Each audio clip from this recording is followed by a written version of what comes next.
Então é isso aí, pessoal. Sejam todos bem-vindos. Você está no nosso canal, o canal Praxis Teológica, a sua opção teológica no YouTube. Eu sou o pastor Tiago, professor de teologia. Eu vou rodar nossa vinheta e já retorno para nós tratarmos do estudo de hoje.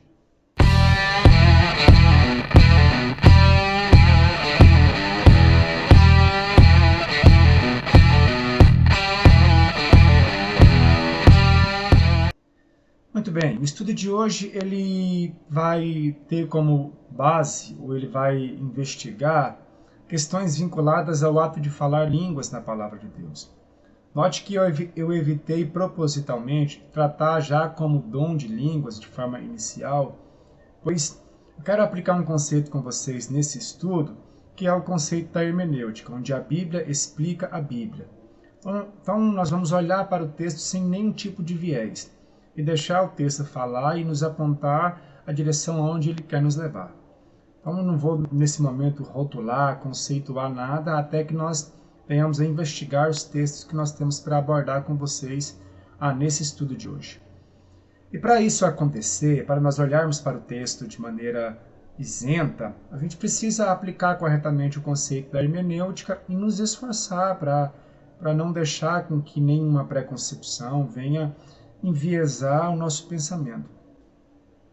Mas sem mais delongas, para que se entenda a questão, nós vamos chegar numa equação correta se nós respondermos 3 perguntas fundamentais com relação à temática.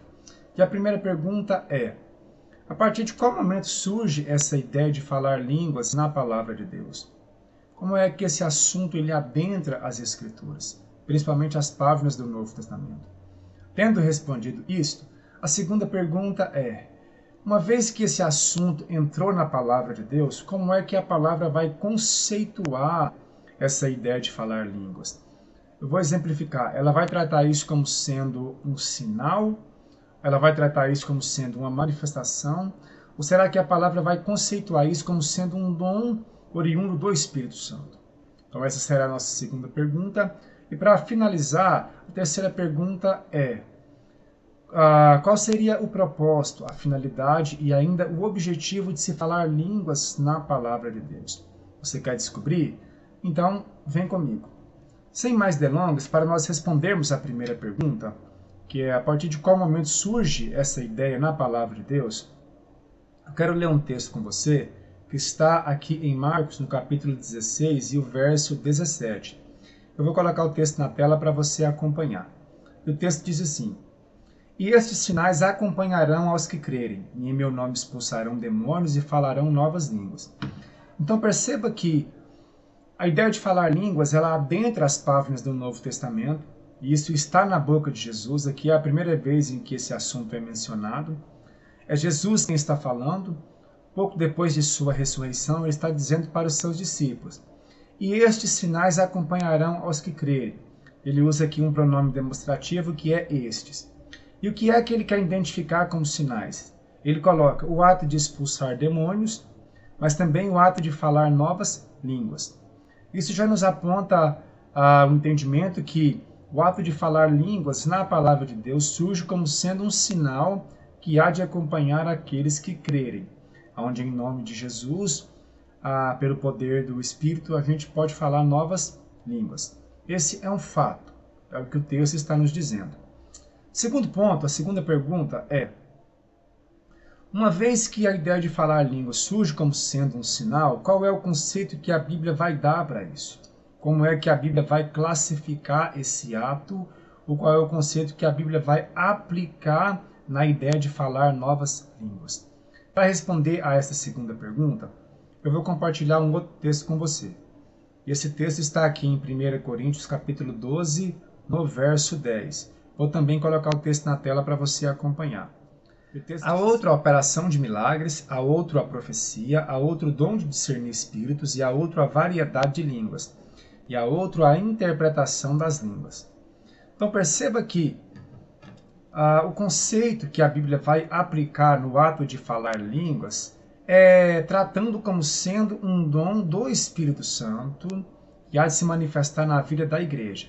Então, o sinal que Jesus mencionou, que há de acompanhar aqueles que creem, vai configurar um dom do Espírito Santo, onde a pessoa habitada pelo Espírito Santo pode receber a capacidade de falar novas línguas. Esse é um ponto. E o dom vai ser tratado como sendo o dom de variedade de línguas. Por isso que eu evitei falar no começo e tratar já o assunto como sendo dom de línguas. Logo, o dom de línguas não vai existir na palavra de Deus, mas sim o dom de variedade de línguas. Não há ainda na palavra de Deus o dom de falar em línguas, mas sim o dom de variedade de línguas. Por isso que eu evitei o rótulo no começo do nosso estudo.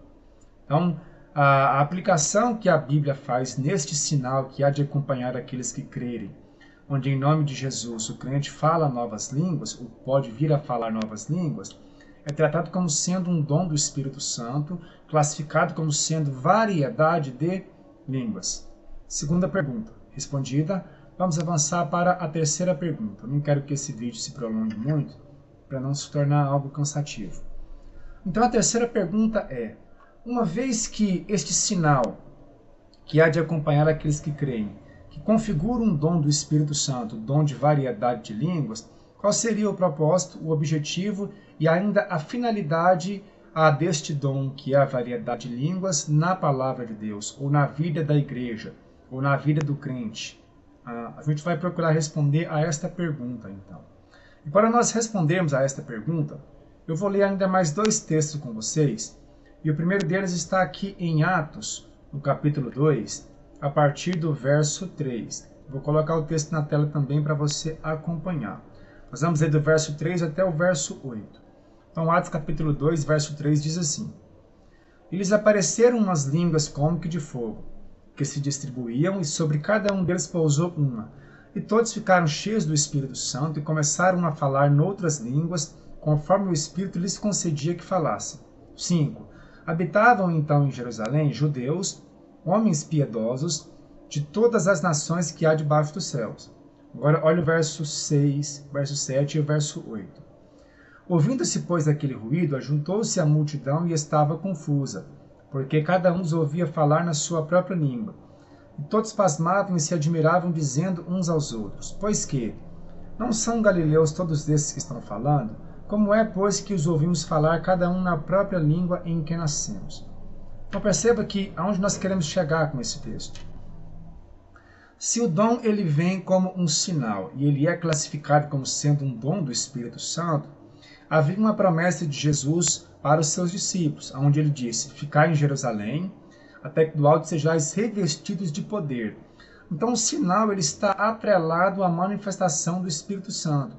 E o Espírito Santo está descendo aqui em Atos capítulo 2, onde vem como um vento impetuoso e enche toda a casa onde eles estavam reunidos, e aparece entre eles línguas repartidas como que de fogo, que se distribuíam, e sobre cada um deles pousou uma. Logo, a primeira manifestação desse sinal, que configura o dom de variedade de línguas, é aqui em Atos capítulo 2, por ocasião da descida do Espírito Santo. E como foi que este sinal se manifestou? O que foram essas novas línguas que os discípulos falariam em nome de Jesus Cristo? É isso que eu quero responder com vocês.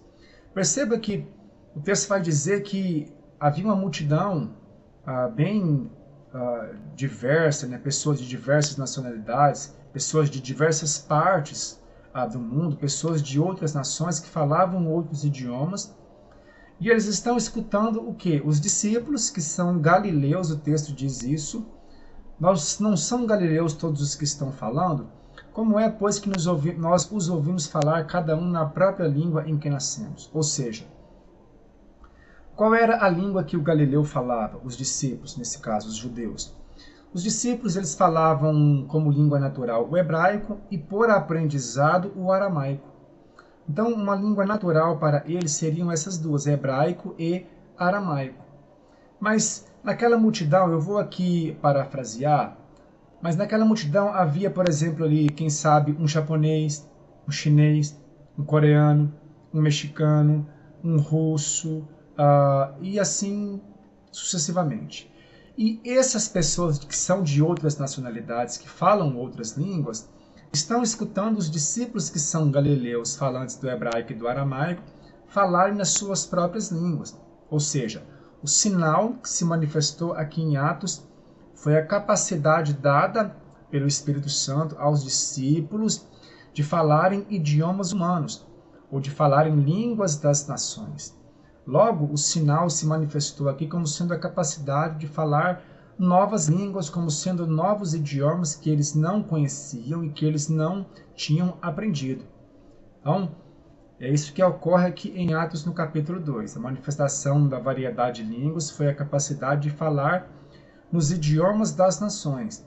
Então, os discípulos estariam falando ali a língua do Japão, a língua da China, a língua da Rússia e assim sucessivamente. Para exemplificar, é como se eu e você, que nascemos aqui no Brasil, coloco você porque esse vídeo está sendo gravado aqui, então o público basicamente é um público brasileiro, um português. Logo, é como se o Espírito Santo nos tomasse para que nós tivéssemos a capacidade, por exemplo, de falar diante de um japonês na língua do Japão. Nós não aprendemos, nós não conhecemos, mas o Espírito Santo nos deu a capacidade de falar. Esse é o primeiro fato que nós temos dentro do dom de variedade de línguas, que é essa manifestação do sinal que há de acompanhar os que crerem. Logo, a ideia é que nós temos dentro do dom de variedade de línguas uma configuração que vem no sentido de a pessoa no poder do Espírito Santo tem a capacidade de falar novos idiomas, idiomas que ela não aprendeu e que ela não conhece. Esse é um ponto. Aí vem a questão, a Bíblia encerra o assunto aqui ou ela nos aponta uma outra direção? Eu vou ler um texto e vou trabalhar isso com vocês. Por exemplo, olha o que está escrito aqui, eu vou colocar o texto na tela também para você acompanhar. Em 1 Coríntios, capítulo 14, verso 2, está escrito assim, está na tela o texto. Porque o que fala em língua não fala aos homens, mas a Deus, pois ninguém o entende, porque em espírito fala mistérios. Então perceba que, dentro do dom de variedade de línguas, nós vamos precisar abrir parênteses para um outro tipo de idioma que não seja um idioma humano. Peraí, professor, como assim? Um outro idioma que não seja um idioma humano, falado por alguma nação? Isso mesmo. Porque olha o que o texto vai dizer aqui em 1 Coríntios capítulo 14, verso 2. Porque aquele que fala em língua não fala aos homens. Peraí. Aquele que fala em língua não fala aos homens. Lá em Atos foram homens que falaram e foram homens que entenderam. Logo, era uma língua dentro de uma comunicação e de uma estrutura de uma linguagem humana. Esta língua aqui, Paulo está dizendo que não se fala a homens. Logo, não é um idioma para comunicação humana. E essa língua não pode corresponder também a uma língua de nação. Por quê? Porque diz que a pessoa fala a Deus e ninguém o entende. Além de ser uma língua que não se fala aos homens, ninguém o entende. A pessoa fala a Deus. E o que é que essa pessoa fala a Deus? O texto termina dizendo, porque em espírito fala mistérios. Logo, nós temos aqui uma outra espécie de linguagem. Essa não pode ser uma linguagem humana correspondente a alguma nação. Aí vem a pergunta, eu posso classificar esta língua como sendo a língua dos anjos? Ou ainda as línguas estranhas que são faladas num ambiente pentecostal e neopentecostal? Vou exemplificar o que seria isso. É aquelas línguas que vêm nesse padrão. Decantalabastérias, Oriondalabaia, Decanta-si, Ripalabastai. Não seria mais ou menos isso. Esse seria as línguas estranhas que são faladas hoje num ambiente pentecostal e neopentecostal. Essa língua espiritual seria isso. Esta língua que Paulo está dizendo aqui seria isto. Olha, pode ser e pode não ser. Por quê? Porque a Bíblia está dizendo que ninguém entende e em espírito a pessoa fala mistérios. Eu posso dizer que essa língua é uma língua misteriosa? Até posso. Mas vai entrar melhor aqui como sendo uma língua espiritual. Por quê? Porque a pessoa não fala a homens que são seres físicos, seres carnais, mas a pessoa fala a Deus que é um ser espiritual. E a pessoa em espírito fala mistérios.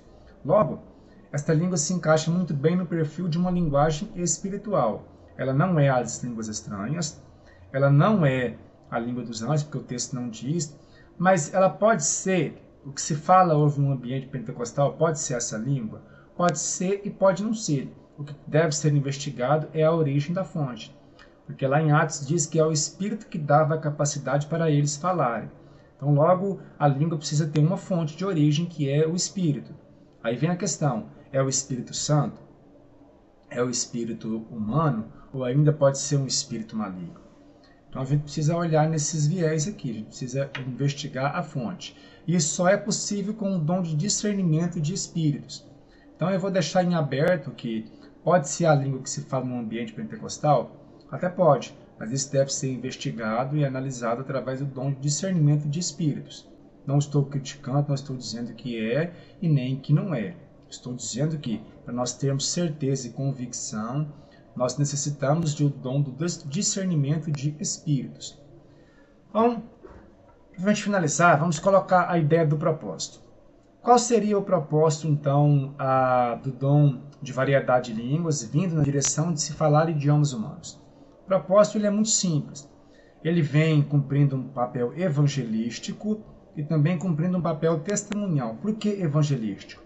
Porque Jesus, em Mateus 28, no verso 19 e 20, ele deu uma ordem expressa para os seus discípulos. Agora, ide por todo mundo e pregai o evangelho. Logo, os discípulos tinham a missão de pregar para todos os povos, raça, tribo, línguas e nações. Como é que os discípulos iriam pregar para um chinês se eles falam o hebraico e o aramaico? Logo, eles iriam precisar da capacidade de falar no idioma dos chineses, ou no idioma de qualquer nação que eles viessem a ter contato. Então, o dom cumpre um papel evangelístico e também um papel testemunhal, que é o que aconteceu lá em Atos. Em Atos, se você continuar a leitura a partir do verso 9, vai dizer que eles estão os escutando falar as grandezas de Deus, ou seja, testemunhando as grandezas de Deus que eram realizadas em Cristo Jesus. Então, o dom de variedade de línguas, vindo na direção de se falar idiomas humanos, ele cumpre um propósito e um papel de evangelizar as nações e ainda testemunhar as grandezas de Deus. Assim sendo, o que fazer com essa língua espiritual? Para que ela serve? Qual seria o objetivo dela? Paulo também deu a resposta em 1 Coríntios capítulo 14, verso 4. Olha o que diz. Coloca o texto na tela para você acompanhar. O que fala em língua edifica-se a si mesmo, mas o que profetiza edifica a igreja. Então, qual seria o papel e o propósito desta língua espiritual? É trazer edificação espiritual para aquele que está falando, pois ele não entende, ele não está falando para homens, mas é um diálogo específico com Deus, onde ele está falando mistérios. Logo, ele recebe o quê? Uma edificação espiritual interna, e não uma edificação no sentido de aprender, de conhecer, e etc. Mas é uma edificação espiritual, ele edifica-se a si mesmo. Como que seria essa edificação? Detalhes nós não temos, mas eu deduzo que seria uma edificação espiritual, no sentido de um fortalecimento, de um crescimento espiritual, de um crescimento na comunhão, na busca e na entrega diante de Deus. Pois a pessoa está falando mistérios, a pessoa está desenvolvendo ali a sua fé, está crescendo espiritualmente. Isto eu deduzo, não é o que o texto está dizendo. Mas se a gente olhar para essa edificação de edificar a si mesmo, só pode ser isso. Eu não vejo aqui como ter um outro tipo de edificação. Então é isso, pessoal. Para nós recapitularmos, ao tratar do assunto de se falar línguas, qual foi a direção que a Bíblia nos apontou?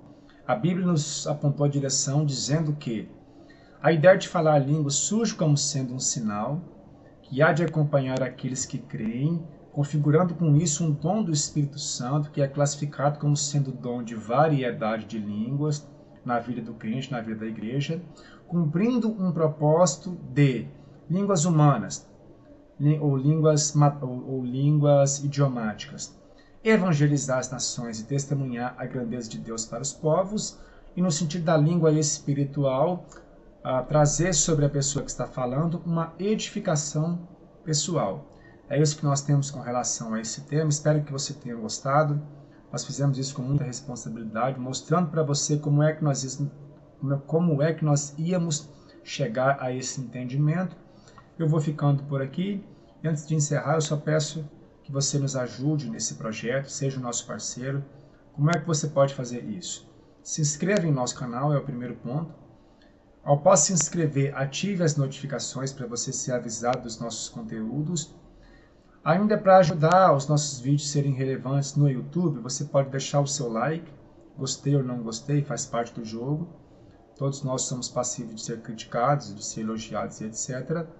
Ainda você pode também, para deixar o vídeo ainda mais relevante, deixar o seu comentário, comentar os nossos vídeos, colocando concordo, não concordo, mostrando o seu ponto de vista e ainda sugerindo novos temas para o Praxis Teológica, através do seu comentário nos nossos vídeos. E para finalizar, você pode compartilhar os nossos vídeos, fazendo com que assim o Praxis Teológica alcance o máximo de pessoas possíveis. Porque o nosso objetivo é cumprir o vídeo de Mateus 28, 19 e 20, que envolve também ensinar a guardar tudo que Jesus nos tem dito. Então eu fico por aqui, que Deus abençoe os teus estudos. Estamos juntos para crescer na graça e no conhecimento do Senhor Jesus. E até o próximo vídeo.